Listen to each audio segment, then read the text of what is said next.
Sa DTI na inilunsad po muli itong Balik-Eskwela Diskwento Caravan para sa Abot-Kayang school supplies. Para sa detalye ng balitang yan, kasama natin na Idol Joanna De Vera. 104.7 IFM Report. Inilunsad ng Department of Trade and Industry Pangasinan katuwang ang ilang mall ang Balik-Eskwela Diskwento Caravan upang matulungan ng mga magulang at estudyante sa paghahanda para sa nalalapit na pasukan.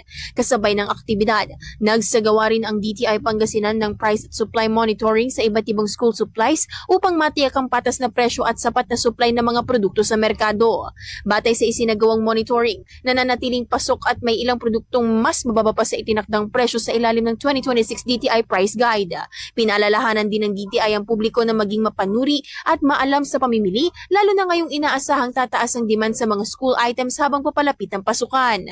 Layunin ng programa na makapagbigay ng Abot-Kaya at diskwentong school supplies para sa mga mamimiling Pilipino habang papalapit ang pagbubukas ng klase sa June 8, 2026.